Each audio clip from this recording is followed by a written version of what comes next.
Hi, everybody, and welcome to the Crown Files podcast, where we investigate the myths, motives, and messiness of Imperial Britain. I am Will, and I'm with my two co hosts. Hey everybody, I'm Kieghton. Hi guys, my name's Jack. And today, we'll be stepping back into one of the most unsettling and overlooked chapters of British imperial history, the Boer War and Britain's sustained use of concentration camps. Yeah, that's right. The world's first modern concentration camps were birthed in the Boer republics, specifically South African Republic and the Orange Free State. What began as prisoner of war camps, which are conventional methods of war, rapidly descended into something much more sinister. So sinister, in fact, that you could say that these camps were reinvented to cause as much pain as possible compared to the first concentration camps across Cuba in 1896.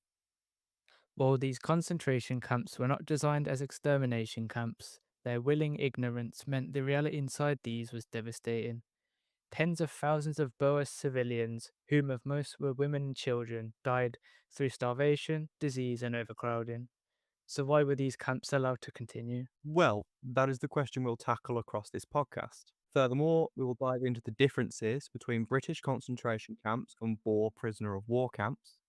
Finally, we will debate if these camps constitute genocide, and if they do, can we retrospectively punish nations for their crimes before wartime guidelines were established? On top of that, we will dive into the first-hand reports of the conditions across the war, spanning from Winston Churchill's memoirs from the Boer prisoner of war camps to Emily Hobhouse's reports of conditions across the concentration camps. These voices were key in exposing the horrors of British colonial warfare and proving that the conduct of war was beginning to evolve. So, should we dive into it?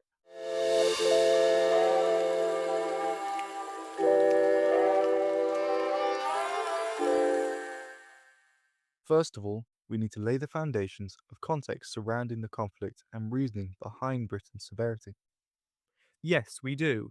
First of all, we need to understand that Britain was at the height of its imperial power, controlling roughly a quarter of the Earth's surface, and Africa was a huge part of Britain's imperial systems. For a starter, the Cape Colony and Natal were strategic points on the route to India, helping to protect the jewel of the empire, and Britain wanted to ensure no rival powers could hold their routes to India hostage. That's right. On top of this, the discovery of valuable materials like diamonds in 1867 and gold in 1886 made southern Africa a much more attractive place to colonize. This led to a huge increase in the region's economic importance, so Britain wanted to ensure it secured such resources. Such an increased British presence in the region also meant that Britain began to push what is called an imperial ideology. This means that British merchants and colonial administrators began to invest profit made from the regions into spreading British political institutions, sending missionaries, and completing their civilizing missions. By spreading this imperial ideology, public opinion became increasingly optimistic towards the empire, and popular press campaigns kept people engaged with the regions. Furthermore, a united South Africa under British control would have prevented fragmentation and blocked any rival European nations from interfering. So it was safe to say that Britain wanted to complete Cecil Rhodes' vision of an empire from the Cape to Cairo. But if everything seemed to be going so well for Britain, why are we making this podcast today? Well, this conflict became Britain's first test of their power and ability to maintain such power globally. Furthermore, Britain was not yet used to combating local resistance, and this conflict proved that their understanding of native cultures often fell well short. Well, the shortcomings of knowledge were led by the British Prime Minister Lord Salisbury, who was the Conservative leader and PM from June 1885 to July 1902. Another key figure in the war was the Colonial Secretary Joseph Chamberlain, who later became the Prime Minister. Away from London, the High Commissioner for South Africa, Sir Alfred Milner, stoked the fires of colonialism across Africa, with the Boer War being no different. But not all British political parties were in favour of the invasion. The Liberal Party was divided, with the Liberal imperialists being outnumbered by the pro-Boer, who opposed it on humanitarian grounds. So it certainly was not a united front across British politics. Such a fractured parliament is different to the united Boer armies, who worked across borders. The president of the South African Republic, or Transvaal, was called Paul Kruger, and he united with the leader of the Orange Free State, Martinius Stein, to protect their agrarian culture. Moreover, deep suspicions of Britain meant that the Boer republics were ready for conflict, especially after Britain attempted to annex lots of land before. So now we have laid out the social and political context. Should we dive into the warfare that occurred? Yes, absolutely, because this war continued to evolve and flow between British and Boer advantages. There is no better framing than in the early stages of the war. For a start, the Boers were skilled mounted riflemen, and this allowed for hit and run tactics. And when this was combined with their knowledge of the terrain, the tactics were really effective. Moreover, to remain inconspicuous, the Boer troops used Mauser rifles due to their smokeless powder. Also, many Boer platoons were small and mobile, allowing for flexibility compared to the rigid, traditional formations of British troops. All of these tactics were employed in the early battles of Ladysmith and at Colenso, and this led to a continued Boer advantage between 1899 and 1900. This was combined with British underestimation of Boer fighting powers, and there were plenty of humiliating defeats for the British. The worst being Black Week in December 1899, where historian Andre Wessels, in his article, An Assessment of the British Military Strategy During the Anglo-Boer War, said the offensive failed on all three fronts. Also, while Britain was wrapped up in adapting to the new style of warfare implemented by the Boers, some Boer leaders became national heroes for their daring raids. The most famous was Christian de Witt from the Free Orange State. He was nicknamed the Phantom, and his lightning raids at Sarna's Post and Reddersburg made him a symbol of resistance. Wow, that really does sound like the Boers held all the cards. Yeah, this is a pretty scathing assessment of Britain's tactics during the war, but did Britain ever attempt to adapt to the Boer advantages? Well, yes, and between 1900 and 1902, Britain was able to slowly adapt to the Boers' guerrilla style of warfare. For one, deployment numbers shot through the roof, with over 400,000 soldiers being sent to southern Africa. The increased numbers allowed Britain to move away from their rigid formations and towards the fluid and flexible small platoons that the Boers were using. On top of this, Britain was able to import new technologies to tip the war in their favour. The most used was armoured trains. These allowed British troops to be moved quickly and made supplies nearly unstealable from the daring raids of the Boer troops. But as Britain began to tip the war towards its own advantages, we saw the introduction of completely inhumane practices. This included the scorched earth policies that instructed soldiers to plough salt into fields and burn down villages, creating conditions that were unlivable. But surely wouldn't the scorched earth policies lead to a spike in migration? Yes, it did, leading to Britain's implementation of concentration camps. These camps contained any Boer civilian captured and displaced by British troops and often contained many black Africans too. And the way these civilians were herded into the camps was through Kitchener's blockhouse system. This system was a strategic network of over 8,000 small, fortified bases built between 1900 and 1902. The bases ensured to divide Boer territories, protect railways, and restrict movement of the Boers' nimble forces. And with the new technology Britain was using, they effectively crippled the Boers' attempts at guerrilla warfare. By the end of the war, we found that the tensions between imperial ideology and the realities of ever evolving warfare continued to rise. Such tensions rising meant that Britain needed to adapt to a new world where citizens were being enveloped in warfare, and such adaptations inevitably led to the development of inhumane policies and practices that put an even larger stain on British imperial history.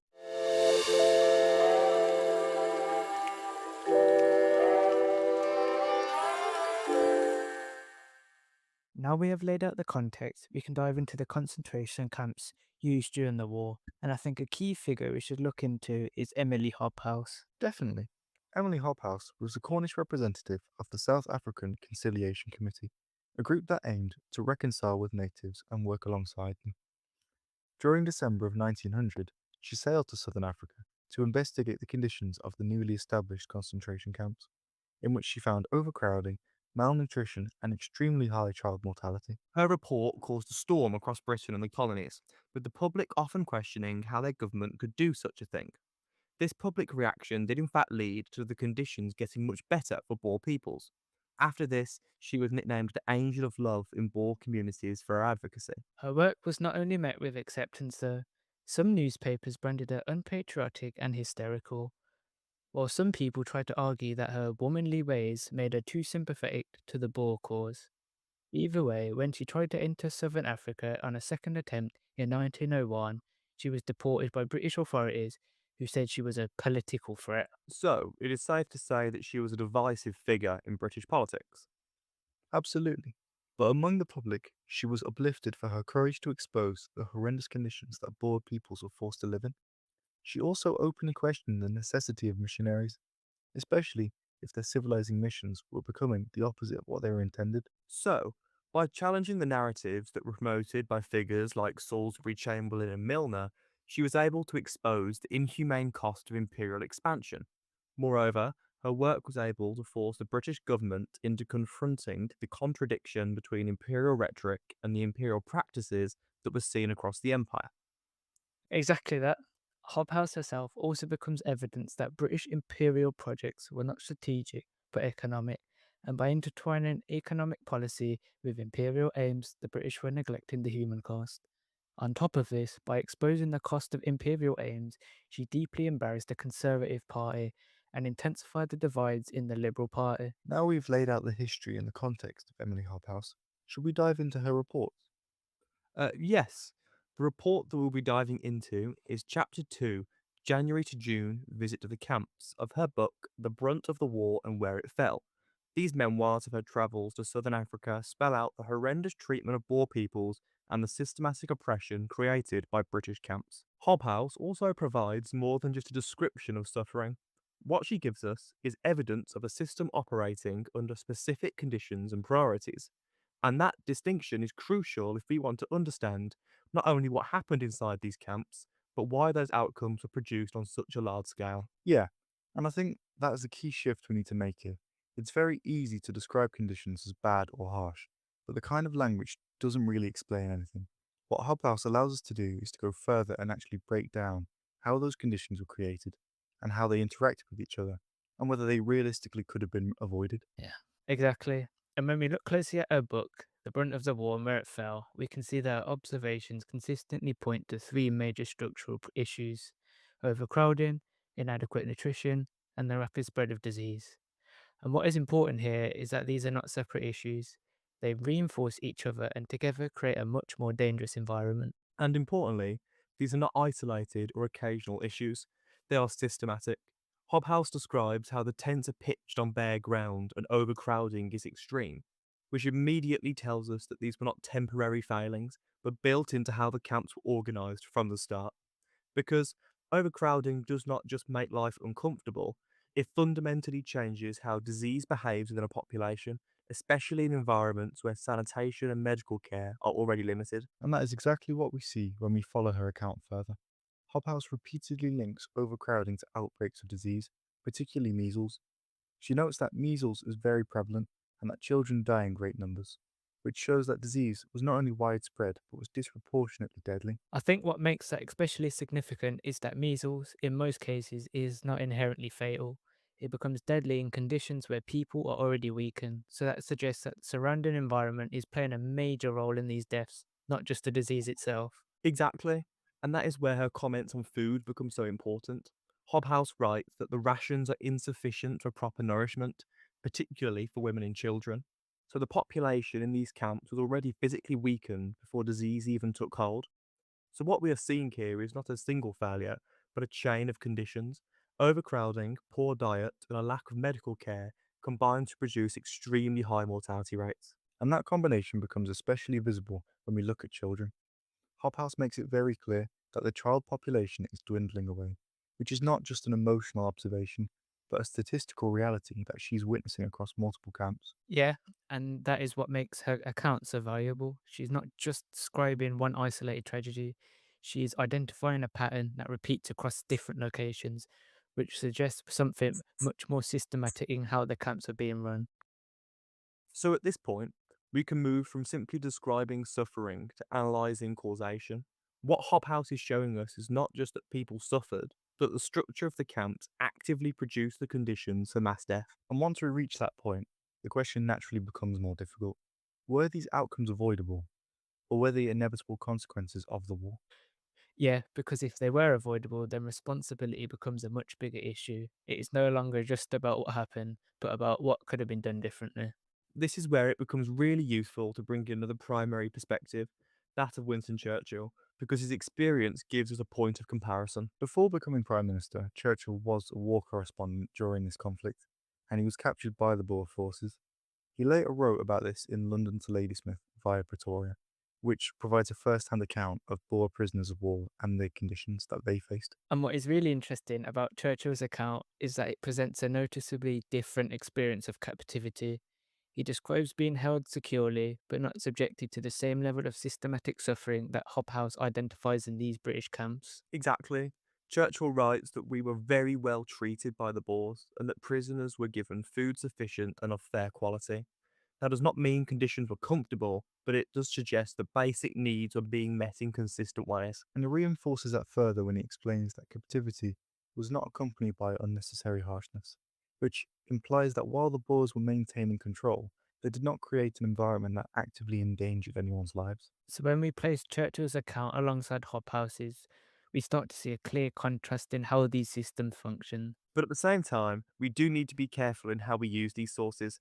Neither of them is neutral, and the differences in their perspective actually shape what I choose to include, emphasise, and leave out. Well, yeah, because Hobhouse is writing as a humanitarian campaigner who's actively wanting to expose conditions of the camps and pressure the British government into reform. So she may emphasise the worst aspects of what she saw, particularly the suffering among women and children, in order to make the situation be more urgent and morally impossible to ignore. Yeah, but that does not necessarily make her evidence unreliable. In fact, a lot of the strength of her account comes from the fact that she visited multiple camps and kept identifying the same issues again and again. So even if her language is emotional, the repetition of those conditions across different locations suggests that she's describing a real and widespread pattern. That's correct. And one way we could actually test how reliable that pattern is by comparing it to the statistics we have from the camps at the time. Because when we look at the figures, they do not contradict Hobhouse, they actually reinforce what she is saying.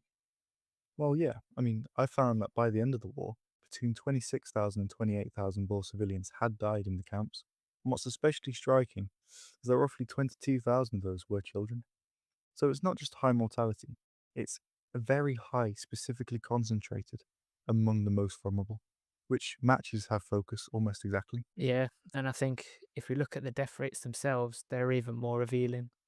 In some of the camps, mortality reached around 30 to 35 deaths per 1,000 people each month, which is massively higher than anything you would expect under normal conditions.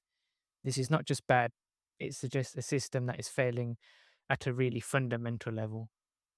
Exactly. And when you link that back to what Hobhouse is describing, overcrowding, poor nutrition, and disease, we start to see why those numbers are so high. Diseases like measles, which would not normally be fatal on that scale, become much more dangerous in a weakened population. But what really matters is what happens after her report, because once the British government is forced to respond and reforms are introduced, like better rations, improved sanitation, more medical care, the death rates begin to fall quite quickly. Yeah, they drop from around 30 per 1,000 each month to below 10, and in some cases, even down to around 3 or 4. And that is a really sharp decline in a relatively short space of time. And I think that is the key point because it suggests that the earlier death rates were not inevitable. If changing the conditions led to such a significant drop in mortality, then it implies that those conditions were a major cause of deaths in the first place. So in that sense, even if Hobhouse is writing with a particular purpose, the statistics back up her core argument. The scale of the death and the way it changes after reform both point in the same direction. Yeah, so rather than dismissing her as biased, it actually makes more sense to see her as someone who identified a real and widespread issue, even if she presented it in a way that was designed to force people to pay attention. Exactly, and we can apply the same kind of analysis to Churchill.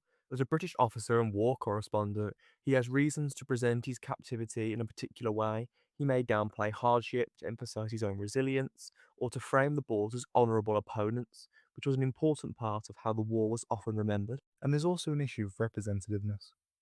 Churchill is describing his own experience as an officer and a prisoner of war, which is very different from the experience of civilians in camps. So even if his account is accurate, It may not reflect the broader reality during the war. Yeah, and that is important because it means we're not comparing like for like. Hobhouse is documenting a system affecting thousands of civilians, while Churchill is describing a much smaller and more controlled prisoner environment. But even when we take all of that into account, the contrast between the two still matters, because Churchill's account shows that detention during the war did not automatically have to result in mass death, and that raises a really important question about whether British camp conditions were unavoidable. Yeah, because if one system is able to detain people without large scale mortality, then it suggests that the British system could have functioned much better. Exactly, and that shifts the discussion quite a lot. Instead of asking why conditions were bad in general, we start asking why British camps were particularly destructive in comparison. And that brings us back to the issue of structure and responsibility. The British camps were not accidental, they were part of a wider military strategy, essentially linked to the scorched earth policy, which displaced large numbers of civilians. Civil- and once those civilians were placed inside the camps, they became completely dependent on British administration. So the conditions inside those camps were not just unfortunate, they were controlled. And that is where responsibility becomes much harder to avoid. Because once the government is aware of these conditions, failing to improve them becomes the decision rather than just a mistake. And I think this is where it links directly to the question of genocide, particularly when we bring in the Genocide Convention. The Genocide Convention defines genocide as acts committed with the intent to destroy a group, which immediately makes intent the key issue here. But it also includes the idea of deliberately inflicting conditions of life calculated to bring about physical destruction. And when we look at Hophouse's evidence, that part becomes especially relevant. Because what she's showing us is that civilians were subjected to conditions that we know were deadly. Overcrowding, malnutrition, and disease are not random, they were consistent features of the camps. But the key question is whether those conditions were intentionally created to cause destruction, or whether they were just a result of neglect, incompetence, and a lack of preparation. And that is where things become much less clear. Hobhouse shows us the outcomes very clearly. Churchill shows us that alternatives existed, but neither of them gives us a direct proof of intent. So, what we are left with is a gap between outcome and intent. Large numbers of civilians died, and that is undeniable, but whether those deaths were intended is much harder to prove. I think the gap is really important because it affects how we assign responsibility. If the deaths were unavoidable, then responsibility is limited. But if they were avoidable, then responsibility becomes much more serious. It also affects whether we can apply labels like genocide, especially retrospectively, because the Genocide Convention was created decades later, and applying it to earlier events raises its own problems. Exactly. So, we are not just asking what happened, but how we interpret it, and whether modern definitions can or should be applied to past events. And that is what makes this such a complex debate. We have all the evidence of suffering, death, but less clarity when it comes to intention. Which means we are dealing with a situation where moral responsibility may be clearer than legal definition. And that is exactly what we are going to move into next. Because once we start debating genocide and retrospective punishment, those distinctions become even more important.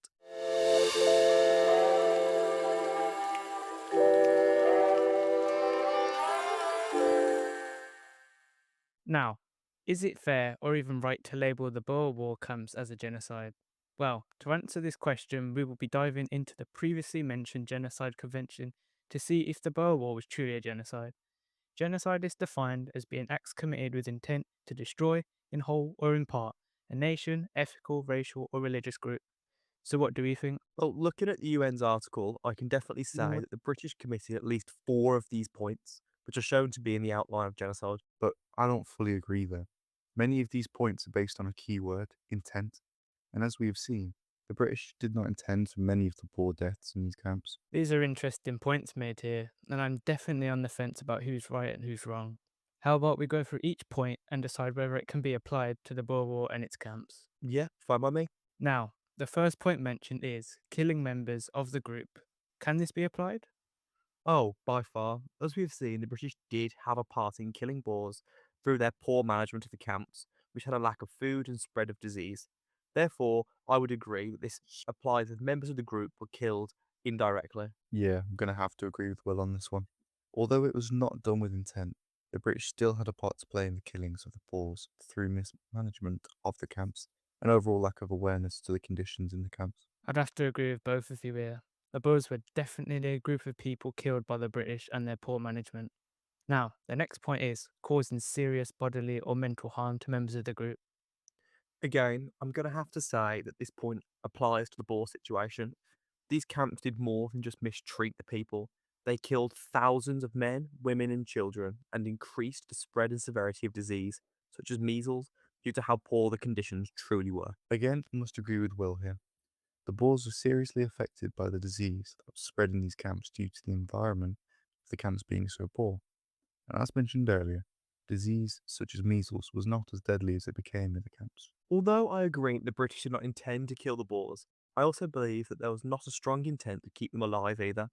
As seen from the Hobhouse reports, the conditions were so bad and so horrific that it allowed the rapid spread disease and allowed the death of many Boers, and I simply do not believe that this point can be looked past just because the intent was not there by the British. I can somewhat agree with you on this.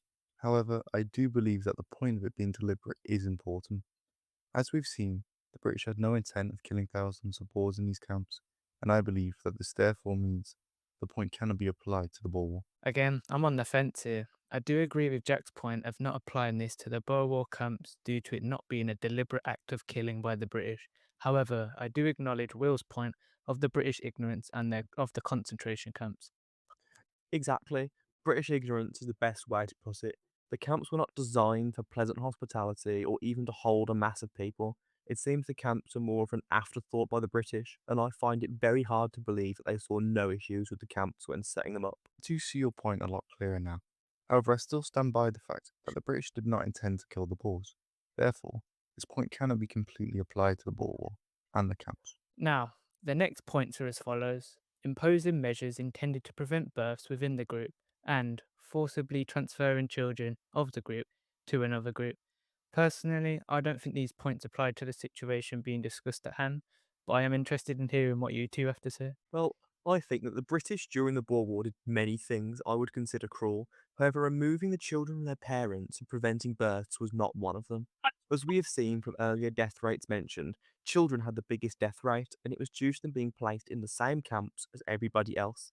Children were also born in these camps, therefore, these points don't really apply to this situation. Exactly. We'll spot on here saying that the British did not remove any children nor prevent births.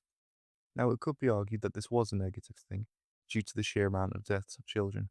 However, that is an argument from at the time. Overall, I do find it hard whether to place the genocide label onto the Boer War and its camps. However, I do agree that many of the points that accumulate the definition of genocide can be applied here. Exactly. Just because the intent was not there by the British, this does not mean that these acts were not committed. I would argue that the aforementioned British ignorance can easily replace the intent of these acts due to the poor planning and management of these camps. I just simply can't ignore this. To be fair, I do agree that the British had terrible planning and management during the timeline of these camps. However, I find it hard to really say that all these points fit. The Genocide Convention clearly states that the genocide is defined as being acts committed with intent to destroy. You do make a great point there. Can we really paint the picture of a genocide committed by the British if the intent was never to destroy the Boers? This is the issue. Many acts recognised to be genocidal were committed, however, it was not intended to be a genocide.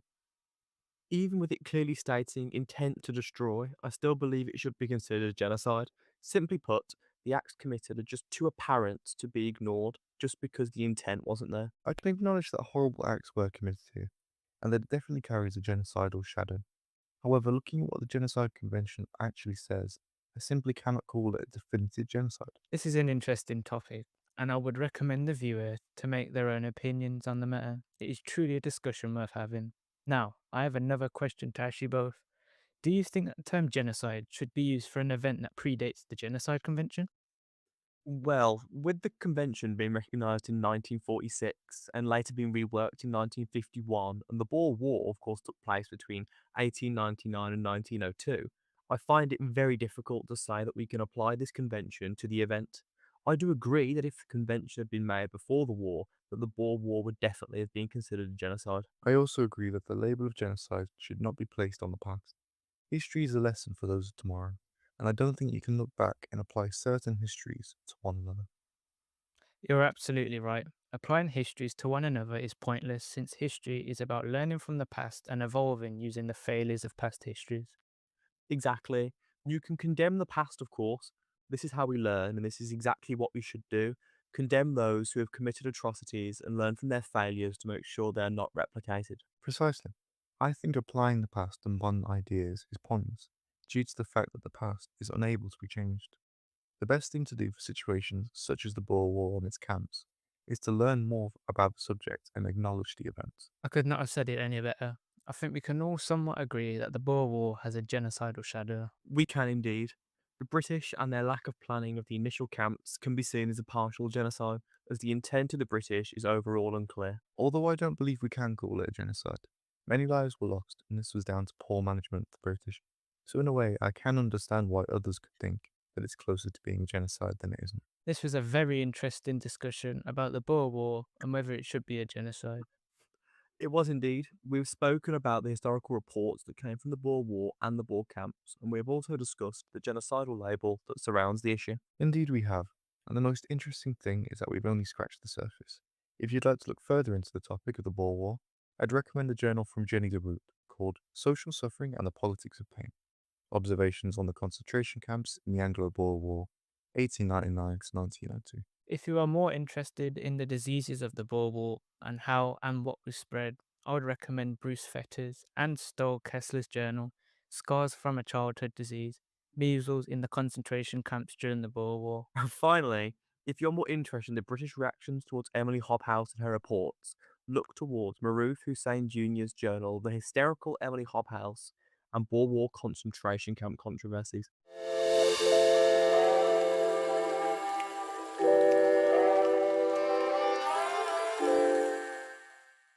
We would like to thank everyone who's listened to this podcast.